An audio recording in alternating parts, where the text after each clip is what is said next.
모닝 인사이트 시간입니다. 요일별로 전문가들의 시각 들어보고 있는데요. 월요일인 오늘은 바로자산운용의 윤정식 이사님 웹캠으로 연결합니다. 이사님 안녕하세요. 네, 안녕하세요. 네, 지난주에 증시를 보니까 정말 그대로 흘러내렸다라는 표현이 딱 맞을 정도로 코스닥은 5거래일 연속 밀렸고요. 코스피도 4거래일 정도 하락하는 그런 모습이었는데 지난주 시장 흐름부터 먼저 짚어주세요.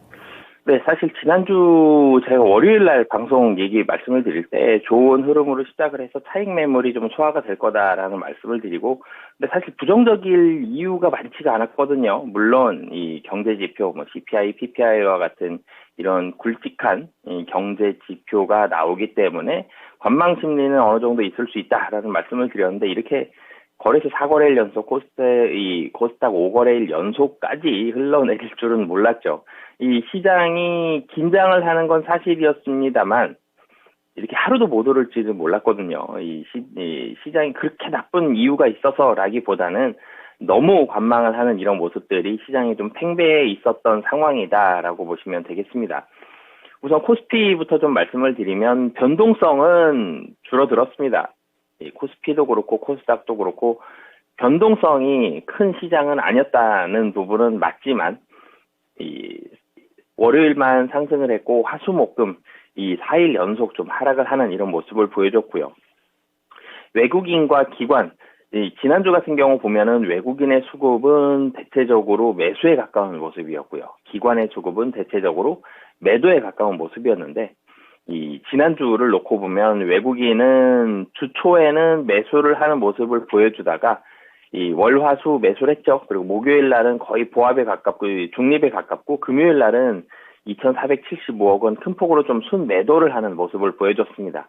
기관 같은 경우는 매도가 좀 더 가까운 그런 모습을 보여줬고요. 하지만 뭐 전체적으로 본다라면 좀 수급은 혼조세를 보여주는 모습이 외국인과 기관 쪽으로 나타났고요.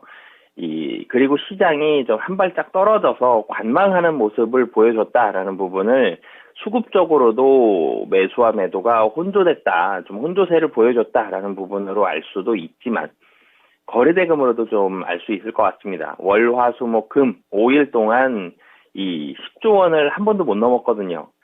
바로 지난주 그 전주까지만 보더라도 10조 원은 무조건 좀 넘는 모습을 보여줬고 13조 원, 14조 원, 15조 원까지 이 거래대금이 좀 많아진 그런 활성화된 시장들이었는데 점점점 4월 중순 이후부터 조금씩 줄어들다가 지난주에 이제 10조 원 아래의 거래대금을 두 번을 봤죠. 그리고 그리고 지난주에는 9조 원대 초반 혹은 9조 원을 좀 밑도는 이런 거래대금을 많이 보여줬습니다. 지난주 금요일 마지막 거래일에는 거래대금이 8조 5천억 원대로 가장 적은 일주일 동안 거래대금을 보여줬고요. 거래대금이 10조 원 아래로 떨어졌다. 그리고 9조 원 아래로도 이 두 번이나 모습을 보여줬다라는 얘기는 시장은 조금 떨어져서 기관도 그렇고요. 외국인도 그렇고 개인 투자자들도 그렇고 이런 시장 참여자들이 한 발짝 떨어져서 조금 더 고민하자라는 모습을 이 거래대금이 감소한 모습으로 보여줬다라고 보시면 되겠습니다. 지난주에는 전체적으로는 조금씩 흘러내리는 그런 모습이었기 때문에 보합세의 모습을 보여주다가 다시 좀 아래로 떨어지는 음봉이 대체적으로 좀 많이 나타나는 그런 모습의 사실 차트가 좀 나왔고요. 그래도 좀 다행스러운 점은 이 60일선보다는 코스피가 그래도 좀 위에 있다라는 부분. 60일선 지금 놓고 보면은 1467포인트입니다. 지금 한 13포인트 정도 여유가 조금 남아있고요. 그렇지만 5일 내내, 월요일도 상승을 했습니다만 5일 내내 음봉이 나타나는 모습은 사실 좋은 모습이 아니었죠. 그래서 이런 모습이 좀 나타났고, 수급적으로도 주 후반에는 외국인과 기관, 경기 침체 얘기가 좀 나왔었죠. 시장에서는 여전히 신경을 많이 쓰는 건 금리였습니다. 최근에 그래도 시장이 거래소가 2,500선 위에서 움직였던 가장 큰 이유는 하반기 금리 인하에 대한 거의 확신이 시장에 있었기 때문에 상승을 했던 부분이었는데, 그렇기 때문에 금리 인하에 대한 기대감을 가지고 이 경제 지표가 시장 컨센서스보다 좀 더 높게 나온다라면, 특히 이 물가 지표가 시장 컨센서스보다 높게 나온다라면은 금리 인하 들어가는 게 아니냐. 그렇기 때문에 조금 낮게 나왔으면 좋겠다라는 부분들이 시장 참여자들의 마음속에 있었는데 조금 더 낮게 나왔는데 문제는 경기 침체 우려감이 다시 부각이 됐죠. 그러면서 지난주 금요일 5월 12일에는 외국인과 기관 모두 매도를 보여주면서 하락하는 모습으로 좀 마감을 했습니다. 종목별로 좀 살펴본다라면 이 코스피에서는 외국인이 주목하는 종목은 좀 확실했습니다. 이 실적이 좋은 종목들 위주로 외국인이 좀 집중을 했다라고 보시면 되겠는데요. 이 지난주에 실적이 좋게 나온 종목은 대표적으로는 이 네이버가 있었습니다. 네이버가 실적 호조세를 보여주면서 주가 상승하는 모습 보여줬고요. 그리고 네이버 외에 사실은 그 외의 종목들 중에서 가장 눈에 띄는 건 현대차와 기아였죠. 외국인 매수 1위가 네이버고요. 2위가 현대차, 3위가 기아입니다. 그만큼 그리고 그 외 종목들도 보면 뭐 LG전자라든지 LG이노텍이라든지 실적이 하반기에 확실히 좋아질 것이다. 지금이 확실한 바닥이다. 뭐 이런 분석들이 나오는 종목들이 이 자리를 차지했고요. 근데 확실히 하반기에 실적이 좋아진다라는 종목들 중에 외국인이 사랑했던 게 반도체가 있었는데 좀 특징적인 부분은 반도체가 매도로 밀렸습니다. 이 매도 1위 종목은 포스코 홀딩스고요. 2위에 SK 하이닉스가 있습니다. 삼성전자는 뭐 10위권보단 바뀌지만 그래도 삼성전자도 매도 순위 안에는 좀 있는 그런 모습들을 보여줬고요. 이 삼성전자와 SK 하이닉스에 대한 수급은 외국인 쪽에서는 혼조세를 보여줬고 매수 쪽에서는 확실하게 좀 실적에 좀 포커스를 맞췄다라는 부분을 외국인의 수급에서는 좀 알 수 있는 그런 모습입니다. 그리고 기관 쪽으로 좀 넘어와 보면 기관 같은 경우는 사실 특징들이 이 전주 몇 주 동안 특징이 있었죠. 외국인이 사는 종목, 특히 이제 시가총액 최상위 종목들은 이 외국인이 사면 기관이 좀 파는 이런 모습들을 많이 보여줘서 외국인과 기관의 수급이 엇갈리는 이런 모습을 보여줬었는데 이 지난주 같은 경우는 비슷한 모습을 보여줬습니다. 기관도 매수 상위 종목에 네이버, LG이노텍, 현대차, 기아 이렇게 들어가 있고요. 뭐 삼성전자가 외국인과는 조금 다른 모습이지만 그래도 대체적으로 외국인과 매수 종목이 좀 많이 겹치는 모습을 보여줬고 매도 쪽으로 가보면 외국인 같은 경우는 LG 에너지 솔루션이 조금 더 상위 위쪽에 있었는데 기관 같은 경우는 LG 화학이 뭐 매도 1위입니다. 그러면서 SK 하이닉스도 좀 같이 매도하는 모습을 보여줬는데 매도에서 종목이 많이 겹치기보다는 매수 상위에서 외국인과 기관의 매수 종목이 좀 많이 겹치는데 특징은 뭐 공통점은 실적에 좀 포커스를 많이 맞췄다라고 보시면 되겠습니다. 코스닥도 뭐 같이 해서 좀 설명을 드리면 거래소의 수급이 그렇게 좋은 모습이 좀 아니었다, 좀 흘러내렸다라고 말씀을 드렸는데 코스닥도 사실은 좀 마찬가지의 모습을 보여줬습니다. 코스닥 같은 경우도 5거래일 내내 좀 음봉이 나오는 모습을 보여줬고 코스피도 5거래일 연속 음봉이었죠. 그런데 코스닥 같은 경우는 음봉도 음봉이지만 60일선을 또 하회하는 모습까지 보여줬습니다. 차트상으로 최근에 지수도 코스닥이 이 등락률, 하락률로 따졌을 때는 조금 더 하락하는 모습을 보여주죠. 근데 이 하락률도 하락률이지만 차트상으로도 60일선은 좀 깨면서 좀 내려오는 모습을 보여줬고 그렇지만 뭐 굉장히 많이 하락한 날은 별로 없었습니다. 1% 이상 하락은 없는 이런 모습을 보여줬는데 그래도 좀 좋지 않은 모습들이 또 외국인은 7거래일 연속 매도를 보여주고 있습니다. 외국인이 굉장한 매도세, 그러니까 굉장히 연속적인 매도세, 매도 금액이 굉장히 크진 또 않습니다. 그렇지만 연속적인 매도세를 보여준다라는 점, 그리고 이 거래대금도 거래소와 마찬가지로 계속적으로 좀 줄어드는 모습, 이 코스닥도 마찬가지로 지금 8거래일 연속 10조 원 미만의 거래대금을 보여주고 있습니다.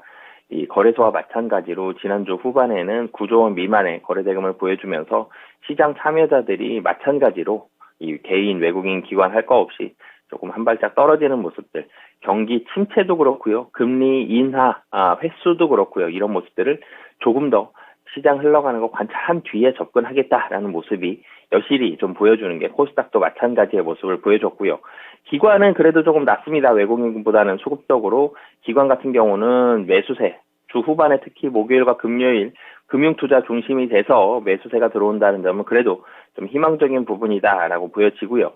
매수 종목을 좀 더 살펴본다라면은 이 코스닥에 있어서는 외국인은 우선 좀 매도세를 계속적으로 좀 보여주고 있는데 코스닥에서 외국인 같은 경우는 매수는 YG엔터가 압도적으로 좀 1위를 보여줬습니다. 실적이 좋다라는 거죠. 하이브도 그렇고요, YG엔터도 그렇고 실적에 대한 부분들이 주목을 받으면서 수급적으로 좀 좋아지고 있고 외국인은 코스닥에 있어서 YG엔터를 매수해서는 가장 많이 좀 주목을 했고요. 외국인이 7거래 연속 좀 매도를 했다라고 말씀을 드렸는데 어떤 종목 매도했느냐 보면 2차전지 관련한 종목이 역시나 좀 가장 좀 많습니다.